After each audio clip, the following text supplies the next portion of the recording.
IPN, que va a dar la conferencia sobre las fuentes renovables, las electrolineras y el balance neto, tiempo de oportunidad. Adelante, maestro. Bienvenido.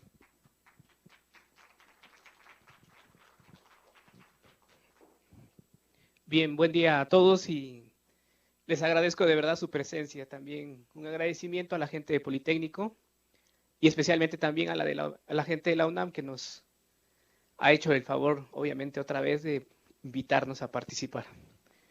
Bien, el trabajo pues justamente tiene este nombre, las fuentes renovables, las electrolineras y el balance neto. La gran pregunta es, ¿qué tiene que ver esto con el cambio climático? Y a lo largo de la presentación pues lo vamos a ver. Siguiente, por favor. Bueno, vamos a explicar por qué trasciende esta investigación, o propuesta tecnológica, más bien dicho. Vamos a observar algo también de verdad importante, que es la naturaleza de las fuentes renovables más abundantes, y algo que está bastante tangible, muy de estos tiempos, el marco histórico del problema de movilidad del área metropolitana.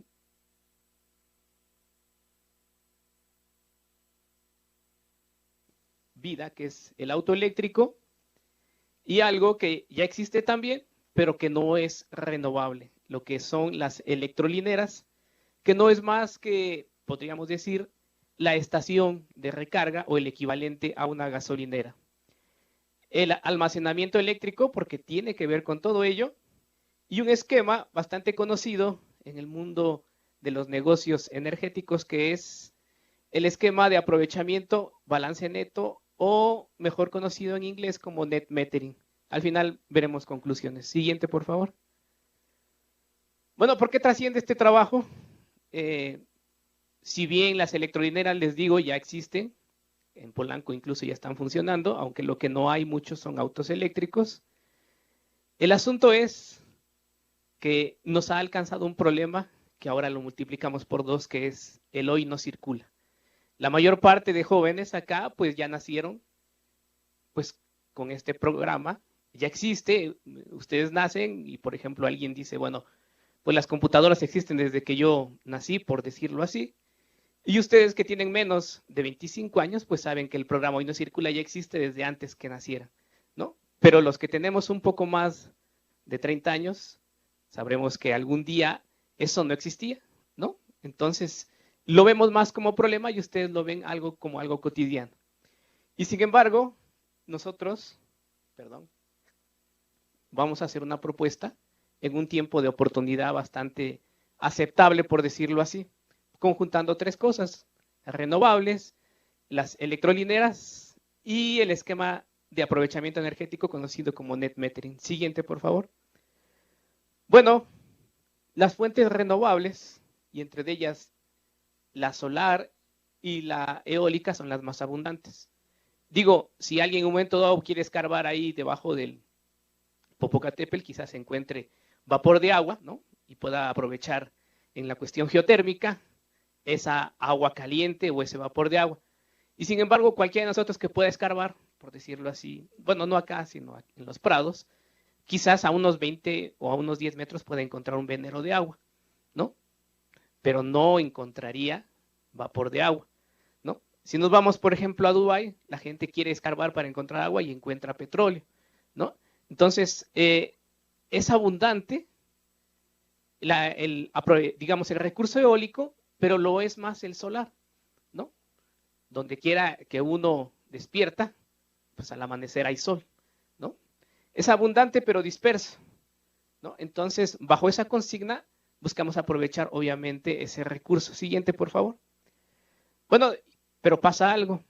Aquí en el Valle de México, ¿no? Los que son de provincia pues lo constatarán, pero acá tenemos casi 6 meses de lluvias, ¿no? Muy abundantes. Entonces, el recurso solar no es, digámoslo así, continuo, constante. Hay quienes dicen que la eólica y la solar son fuentes intermitentes. La eólica sí, ¿no? Porque puede ser que haya ráfagas de viento y de repente ya desaparezca. Pero la luz no desaparece de inmediato. Aún así, cuando tengamos días muy nublados, hay mucha luz dispersa, ¿no? Entonces, salvo que acontezca un eclipse que también es bastante previsible, ¿no? Pues el recurso solar no desaparece de inmediato, sí es variable y no intermitente. Siguiente, por favor. Bueno, se hicieron unas, digo, porque esto tiene que tener muestras experimentales. Los primeros 15 días del mes de enero en 2012 en España se tomaron estas muestras y es invierno, obviamente, el recurso solar oscila, ¿no? Va cambiando, va cambiando. Estos son los días. Los picos, pues obviamente son el mediodía, donde hay más sol, y obviamente aquí se tiene un día que baja de los 2000 y otro que apenas llega a 1500, o sea, se tiene un día muy nublado, ¿no? Pero, si se dan cuenta, es muy previsible, se prevé, ¿no? Con bastante exactitud, a qué hora sale el sol y a qué hora se va a ocultar, independientemente del horario de verano. Siguiente, por favor. Bueno, la naturaleza de estas fuentes, pues ya les digo, el viento no en todos lados está presente, entonces no en todos lados se puede aprovechar de forma energéticamente aprovechable. Siguiente, por favor. Bueno, quienes ya vean después esta presentación o el extenso se darán cuenta de la investigación que se hizo respecto a ello. Y pues obviamente en el DF no se puede aprovechar mucho el recurso eólico, ¿no? En este caso, por ejemplo, en Dinamarca, en vez de tener plataformas marinas como nosotros tenemos de extracción petrolera, ellos tienen plataformas marinas para colocar parques eólicos, ¿no? Entonces ellos aprovechan, digámoslo así, el recurso eólico offshore, le llaman, ¿no? En alta mar. En este caso, en México, pues todavía ni siquiera hemos aprovechado todo lo que en un momento dado se puede quizás obtener en Pachuca, en lugares donde sopla mucho viento, ¿no? Y es bastante previsible. Siguiente, por favor. Bueno, también se hicieron mediciones, ¿no? Del aprovechamiento eólico en España en los primeros 15 días y se pueden ver que no hay, digámoslo así, un patrón como en el aprovechamiento solar, ¿no? Entonces, tenemos dos fuentes, las más abundantes, la eólica y la solar, que una es intermitente, esta, ¿no? Y muy variable, y la solar que es variable en este aspecto. Siguiente, por favor.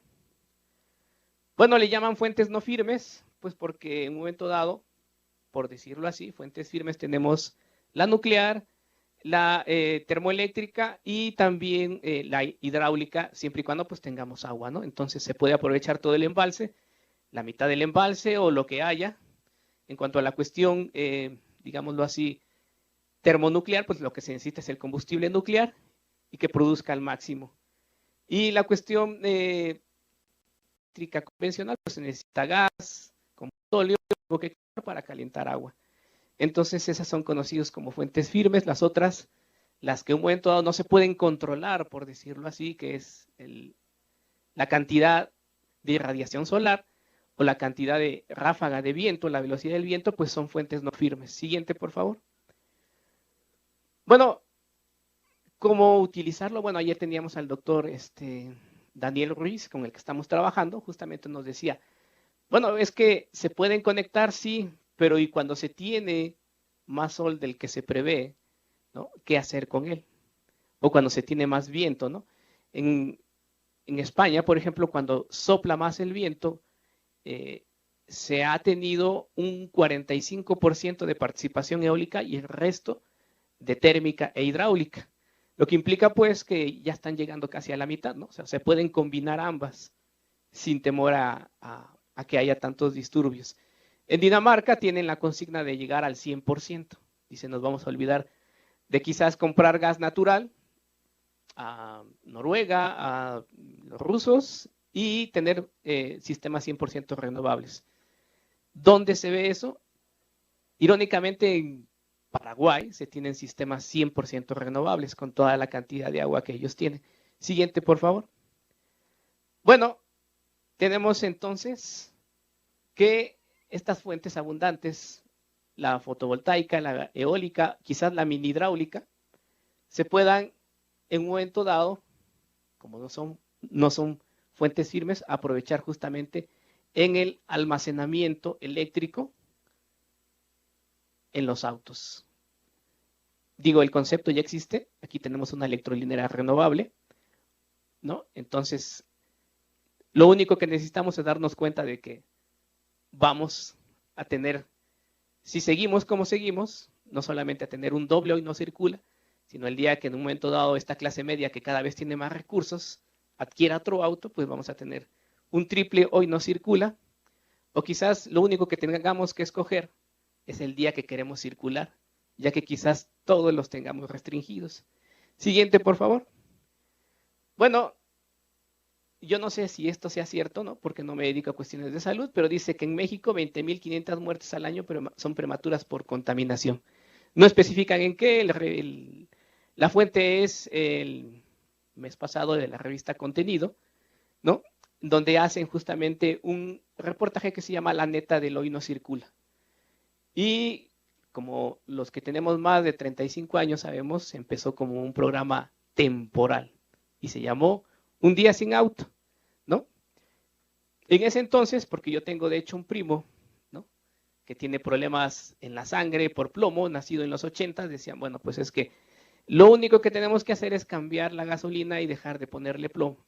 Se hizo, pero el problema se difirió, ¿no?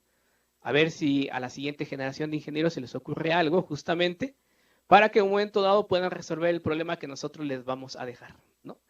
Casi fue la consigna de quienes en un momento dado promovieron el hoy no circula, ¿no? Vamos a dejárselo a la siguiente generación. Siguiente, por favor.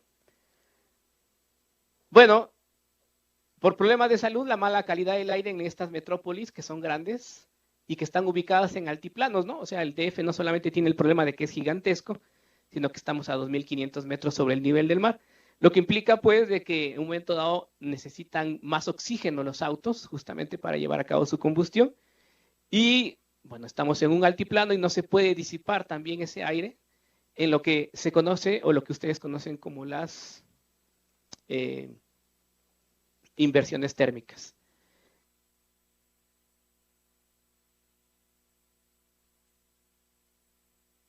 No conocieron la gasolina Nova, ¿no? La Extra, ahora tenemos la Premium y la, ¿cómo se llama la otra? Magna, ¿no? Siguiente, por favor.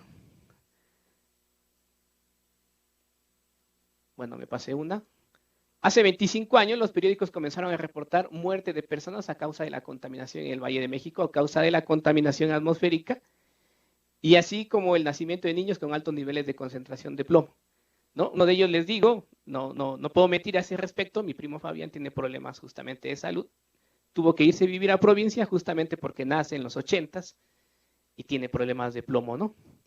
En la sangre. Siguiente, por favor. Bueno, en 2014 se nos presenta algo, ¿no? Problemas de mala calidad del aire, triplicando los niveles de exposición recomendados por la Organización Mundial de la Salud. Y agrega, la razón es que el programa Hoy no circula no frenó dos causas principales, la contaminación y el uso de vehículos y las distancias. Siguiente, por favor. Después del temblor del 85, ¿no? Mucha gente asustada se va a vivir, digamos, en Cuautitlán, se va a vivir en Coacalco, y que son muchas veces esos lugares, son los dormitorios de la gente que trabaja aquí en el DF, ¿no? Dicen, bueno, me voy a dormir allá y vengo a trabajar acá, y esos recorridos obviamente son los que producen también mayor contaminación, ¿no? Hubo un gran éxodo después del 85, obviamente la mayor parte de ustedes no lo sabe porque nacieron después de ello, por lo que puedo apreciar, ¿no? Bueno, incluso hasta salieron chistes, ¿no? Respecto a lo que implicaba el IMECA, parecía como el coco, ¿no? Y en realidad pues es índice metropolitano de la calidad del aire, ¿no? Palabra que hoy es común, pero que antes era poco conocida. Siguiente, por favor. Bueno, en el Valle de México circulan más de 5 millones de autos y 1.7 de más de 15 años de uso, ¿no? Bueno, aquí el Politécnico forma ingenieros, somos ingenieros, y si no damos solución a los problemas que tiene la gente de a pie, pues no sirve de mucho que estemos cobrando lo que cobramos, ¿no? Entonces, tenemos que hacer algo respecto a ello. ¿Qué es lo que hay que hacer? Siguiente, por favor. Bueno, dicen que hay que modernizar. ¿Y qué implica modernizar? Hacer vehículos más eficientes, dicen los expertos, que sigan quemando combustibles, aunque estos sean más ecológicos, ¿no? ya sea que estos sean líquidos, gaseosos o sólidos, de todos modos, tenemos que quemar algo para transportarnos. Siguiente, por favor. Bueno, la caricatura, obviamente, de este concepto es que pues vamos a patear el problema para 2010 y de 2010 ya nos va haciendo un problema cada vez más grande. Y ahora que estamos en 2014, pues dicen, doble hoy no circula, ¿no? ¿Y ahora qué sigue? ¿No? Si la trayectoria que en un momento dado parece ser la que continúa, pues alguien diría, pues será un triple hoy no circula. Siguiente, por favor.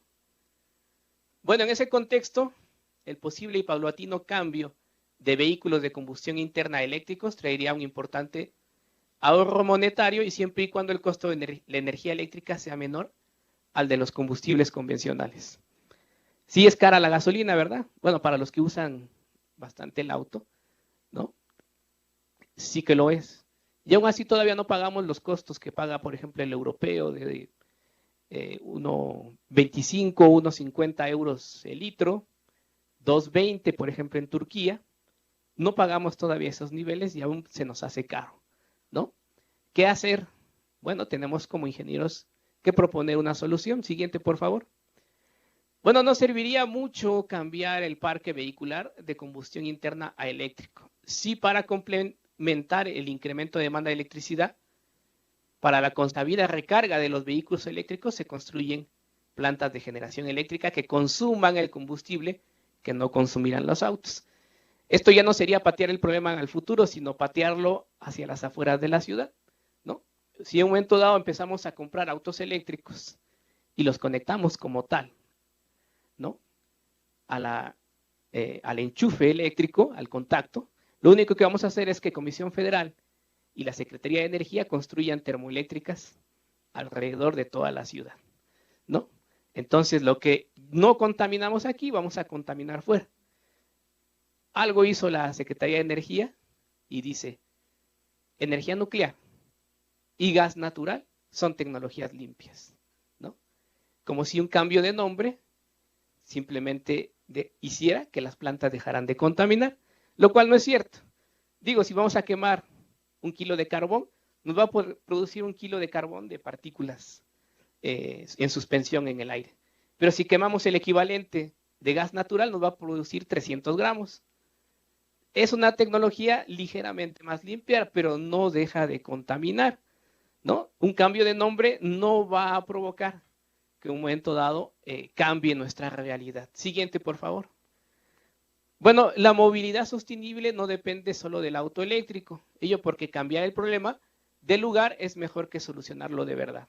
Como les decía, si en un momento dado cambiamos todo el parque vehicular por eléctrico, lo único que vamos a hacer, repito, es que Comisión Federal o la empresa que esté, si es que no es comisión, pues construya plantas termoeléctricas y en un momento dado el problema, lo único que hicimos fue trasladarlo a las ciudades cercanas. Siguiente, por favor. Bueno, es necesario entonces pensar en una solución integral desde antes de plantearlo como iniciativa que sirva para implementar medidas que beneficien a la población en general, ¿no? Y aquí es donde obviamente, ¿no? Tenemos que hacer que esto también nos ayude en cuanto al cambio climático. Siguiente, por favor. Bueno, el auto eléctrico es solo una parte, ¿no? Lo otro es, obviamente, crear las electrolineras renovables. Siguiente, por favor. Bueno, las fuentes renovables son las autóctonas, las que existen en el lugar, y estas son las alternativas energéticas limpias de verdad, ¿no? Estas de verdad sí son limpias, no porque les pongamos el mote de limpio, ¿no? Siguiente, por favor. Bueno, ¿qué es la electrolinera? Pues no es más que obviamente una estación de recarga, pero la trascendencia de esto es el origen de la electricidad que se ocupa acá. El 75% de la energía eléctrica en México depende de termoeléctricas, ¿no? Solamente por decirlo así, el 1 o 2% depende de una núcleo eléctrica que hay. La Secretaría de Energía dice, bueno, pues hay que repotenciar Laguna Verde.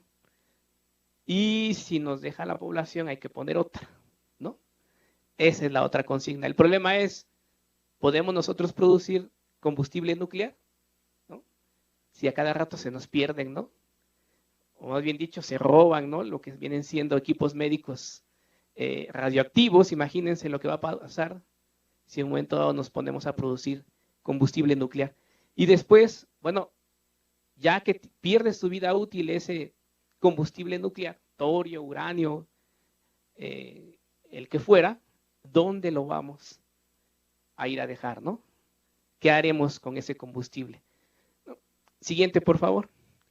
Bueno, si nos vamos por la cadena de suministro, pues obviamente aquí para producir gas natural hay que escarbar un pozo de gas natural, hay que licuarlo, hay que transportarlo y hay que consumirlo, ¿no?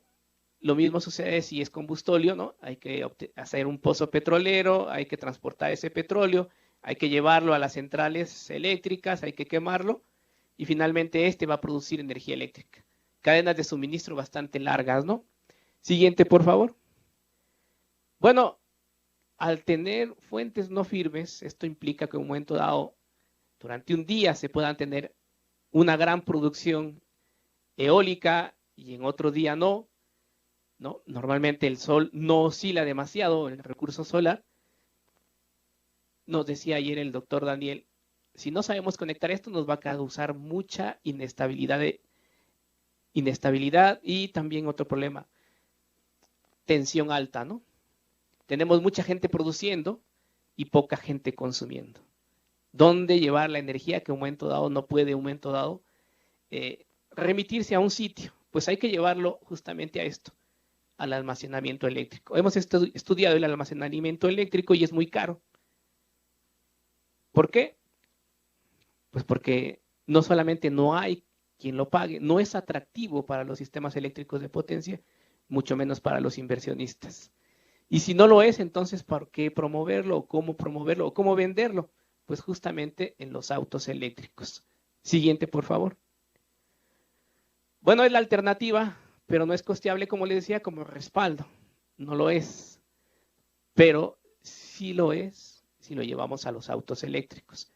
Y alguien podría decir, bueno, pues es que yo trabajo todo el día y en un momento que puedo llevar a mi auto a recargar es en mi casa y en la noche. ¿Cómo puedo hacer que en un momento dado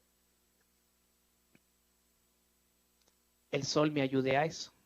O el viento, si es que quizás el viento sople solamente de día y no de noche. O no haya viento de noche, o sí de día. Siguiente, por favor. Bueno, la solución está en esto, que en un momento dado nos lo han puesto al alcance en México. Hay ciertas naciones que no admiten este esquema de aprovechamiento energético. Les voy a decir básicamente en cómo nos puede servir el net metering o balance neto si optamos por las electrolineras renovables. Bueno, el net metering implica esto. Yo voy a consumir energía eléctrica todo el día. Estas serían las 24 horas. Y este sería mi consumo, en naranja. Y la electrolinera, perdón, mi instalación fotovoltaica, si la tuviera en casa, me produciría solamente durante este tiempo del día, ¿no? Esto significa que la parte verde implica que cubriría mi consumo en un momento dado de día, y esta parte en blanco es lo que en un momento dado yo voy a verter o voy a poner al alcance de Comisión Federal o de la empresa que esté, ¿no? Digamos que esta cima de energía es lo que yo voy a proporcionar a esa empresa eléctrica. Entonces, la diferencia entre lo que yo produzco, ¿no? Y lo que consumo, eso es el balance neto, medición neta o net metering.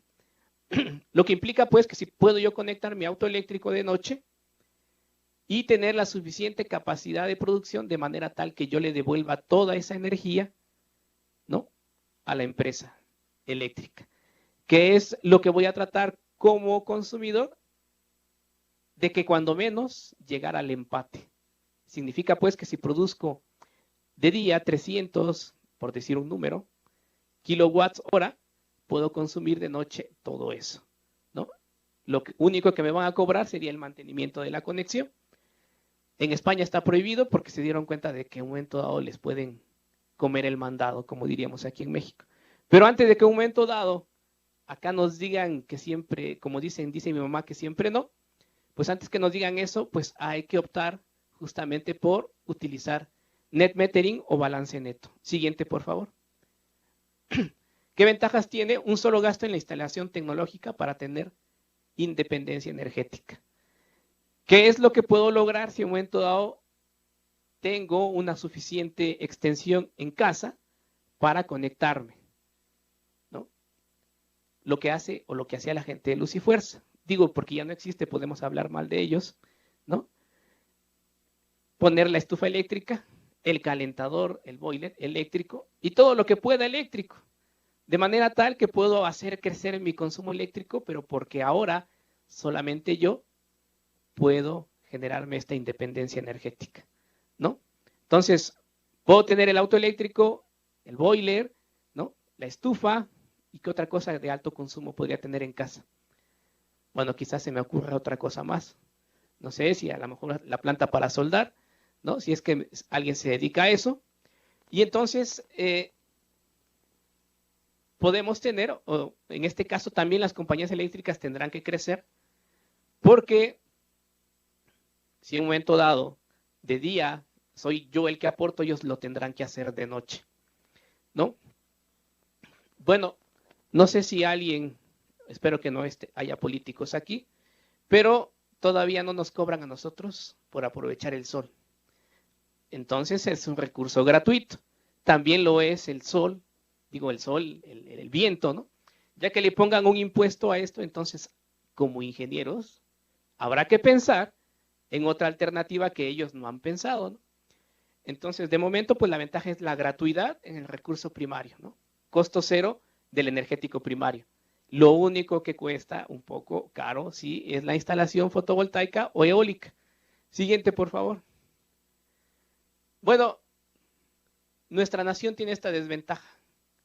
El balance neto solamente lo acepta comisión como un intercambio energético. Esto significa que en verano, más bien dicho aquí en México, en primavera produzco mucha energía eléctrica y tengo excedentes, ¿no? Si en invierno, un momento dado, tengo menor insolación, ahí voy a tener faltantes, ¿no? Entonces, te guardan durante un año los excedentes y te los cobran con los faltantes. A decir verdad, es mucho mejor tener excedentes que faltantes, ¿no? Aun cuando durante ese año, si tengo excedentes, no me los van a pagar. Simplemente es intercambio. El net metering aquí en México está restringido. En Alemania y en otras naciones sí te lo pagan monetariamente. Siguiente, por favor. Bueno, ya estamos concluyendo. En este trabajo se aprecia un momento de oportunidad mediante el cual se pueden conjuntar tres cosas. El aprovechamiento renovable, instalaciones fotovoltaicas, es un esquema aprobado y utilizarlo no solamente en México, y también el net metering, ¿no? Medición neta. Si alguien busca en internet, pues obviamente va a encontrar esto, si es que no me entendió, ¿no? Cómo funciona lo que implica medición neta.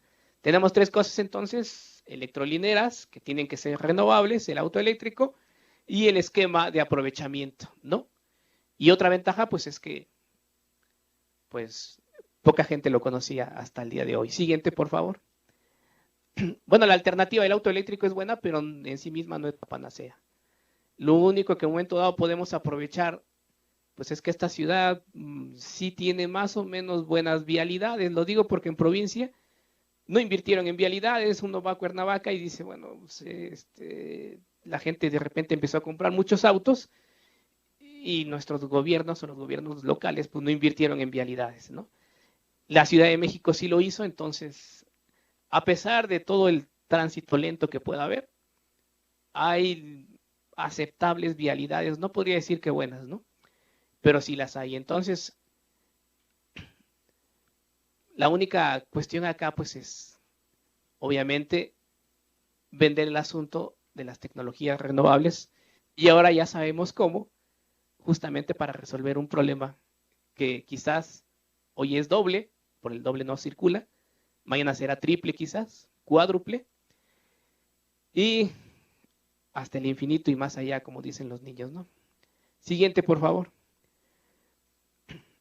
Bueno, hay algo que tenemos que hacer, que nos falta como latinoamericanos. Creo que la única nación que en un momento dado planea y planea muy bien son los chilenos, pero en menos de 20 años se han tenido nuevamente que restringir la circulación de autos, que si fueran eléctricos, ustedes saben, pues ellos no tienen problema para circular, ¿no? La única cuestión es que mientras un auto normal, nuevo, cuesta 100,000 pesos, el eléctrico cuesta 4 o 5 veces más. Siguiente, por favor. Bueno, esto no es gratuito, ¿no? Agradecemos este incentivo de parte de Politécnico. Siguiente, por favor. Y bueno, antes de decirlo en idiomas conocidos, pues lo decimos en idiomas autóctonos, ¿no? Gracias a todos, ¿no? Tanto en náhuatl como en zapoteco y en mixteco. Quedo a su disposición para las preguntas.